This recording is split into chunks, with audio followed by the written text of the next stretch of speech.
She's freaking out. With this pen. Hey everybody, we've got to talk about the problems when you're too nice, too amiable, because it is a huge turnoff. And I know that sounds really contrary to a lot of you nice people out there because you think, why wouldn't someone appreciate my niceness? Well, I've got some examples today to really help drive it home a bit more because it's a big problem. A great portion of the people that I coach have trouble with this niceness. Now, I disagree with the idea of no more Mr. Nice Guy. No, we like your niceness. It just has to be balanced with some confidence, some strength, some this is what I like, this is what I want. Because without it, you feel like nothing. There's nothing to grab onto. So let me try and explain what this means. You never have an opinion. You're always amiable. You don't suggest things to do. The other person comes up with the ideas and you're always on board. You're never the one to say, hey, let's do this. How about at this time? It's just so amiable. There's nothing exciting there. Because here's the thing. We like someone that expands us, that is unique to us, that offers something different. Most every individual wants to be expanded or learn something new or try something new. And if you never come up with the ideas and you're just always so amiable with all of my ideas, I'm going to get bored really quick. And you might be a great friend. Have you ever been friend zoned? Nice person? That's why.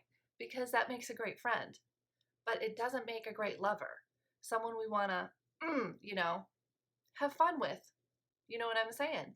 Because that's exciting. It's stimulating. It's stimulating to be with someone different than us.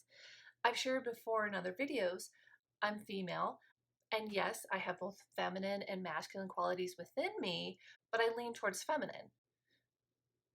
Notice my makeup, my hair, my outfit. But what turns me on is masculinity, something the opposite of me, that strength, like it's such a turn on. But I still want the niceness in there. So it's a balance. And I know you're thinking, well, how do I balance it? Well, we'll get to that. And I have courses to help you with that because it's not something you're just going to boom, get overnight.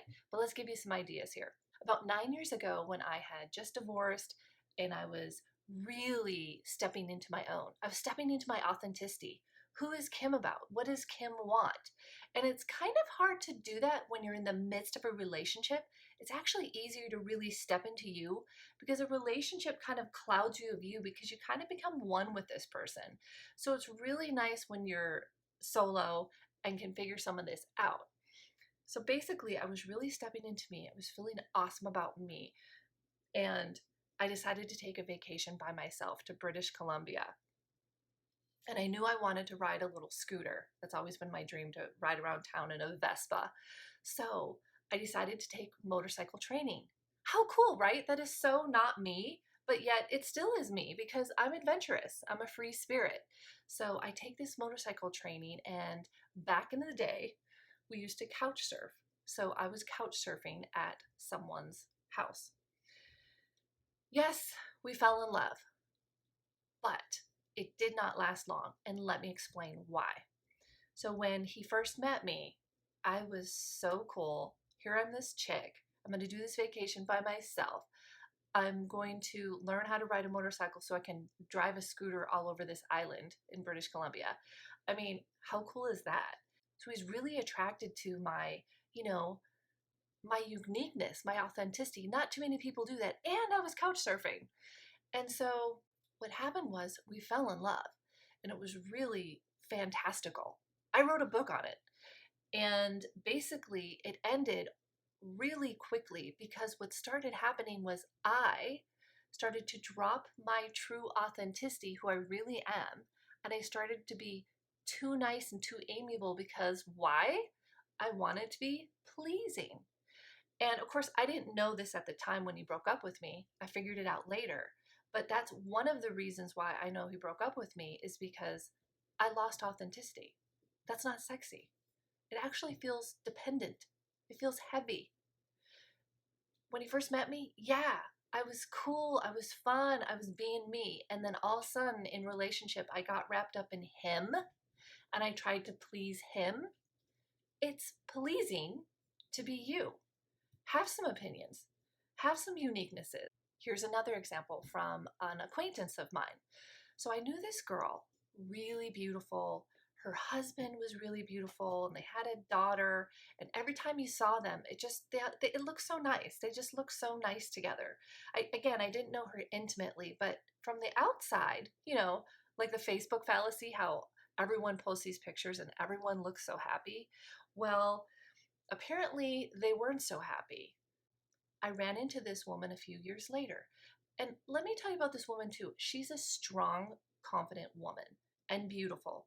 So she carries that energy. Anyway, I ran into her a few years later and we started talking and I asked her how her husband was and all that stuff. And she said, "Oh, we're divorced." And she started telling me about her new man. And check this out, guys, nice people out there. She goes, "Yeah, he tells me what to do. And I love it." He goes, "The day we met, she told me how he grabbed her and brought her out on the dance floor and was, obviously the guy could dance. I think it was country dancing, which I love too.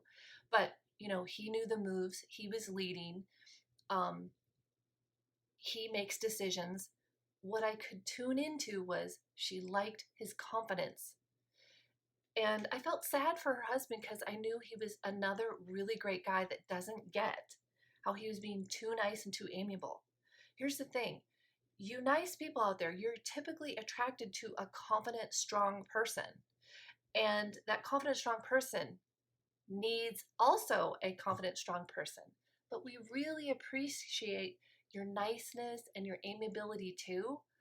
But you got to balance it with some strength too, some uniqueness, some of your personality, some of your opinions, some of your demands, dare I say. Now, this is not dominance or control. No, no, no. Please understand. The woman I just talked about, she would not be dominated. She would not be controlled. She is too strong, too beautiful a woman to allow that. But she likes a man that shows his confidence, that has ideas, that it's like, hey, let's do this. Okay, that instills a fire in us. Like, yeah, I want to. And this confidence they have of, I want to do this with you. I want to do this to you. It really turns us on. Movies. Let's look at some movies. All right. Famous one, Jerry Maguire. In the end, he comes blowing into the house with a bunch of women meeting there. Now, here's the deal. If you're too nice and too amiable, you're going to be hesitant. Oh, you're going to say, "Oh, I don't know if I should blow into that house or there's women gathering." No. Have some confidence. Have some, blow into that room and say, "Hey, let her know how you feel." And what'd she say when she comes and sees him? She says, "You had me at hello." Yeah, that was powerful for a man to bust into a room full of ladies, a divorce meeting, and tell the person he loves that he loves her. It's confidence, it's sexy, it's awesome. And here's the thing. If you're afraid that what if I get let down, you got some work to do. Okay, that means you've got some internal work to do, some authenticity work to do. And I have courses on authenticity too, because you really got to step into you so you can handle when a woman says no, because it's going to happen, or a man says no, vice versa. Whoever is listening to this goes both ways. You have to be confident enough to hear someone's opinion differ from yours, and do not let that stop you from being your confident, authentic self with your personality and your uniquenesses. I'm going to do another video on what true authenticity is, because there's a phrase people use that I don't agree with. Well, that's just who I am. There's a caveat to that, so that'll be in another video. Another example. So this is a recent movie that I watched. I think it's either on Amazon Prime or Netflix. It's called The Park Bench. I love this movie. Anyway, it's in the beginning, and it's a student who's a guy who's meeting with teacher's aide, what do you call them? Teacher's aide, whatever, mentor for his English literature class. And they decide to meet at a park bench, and it's outside, it's beautiful. He's sitting on the park bench. She walks up to him and she goes, okay, well, I've got a spot saved for us at the library. And he goes, why? Let's do it here. And she kind of hesitates because she's a little unsure of do it here. She's kind of one of those types of people, like things have to be this way. But it opened up her mind and she goes, okay, we'll do the library next time. So in the next scene, when they meet again, they're meeting on the park bench. That's what I'm talking about. If you're too nice, let's go back to that example. Replay it if you're too nice and too amiable. You're sitting on the park bench. She comes along and says, hey, I got a spot at the library. And you really would love to stay there on the park bench, but because you're nice and amiable, you get up and you go to the library. Boring. You didn't expand her, and you weren't being true to you and your authenticity and your uniqueness.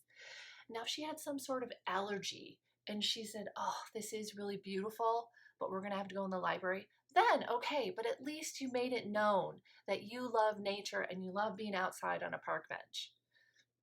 Okay? Hope this helped. Check it out, heartbreakuniversity.com. All right, we'll see you next time.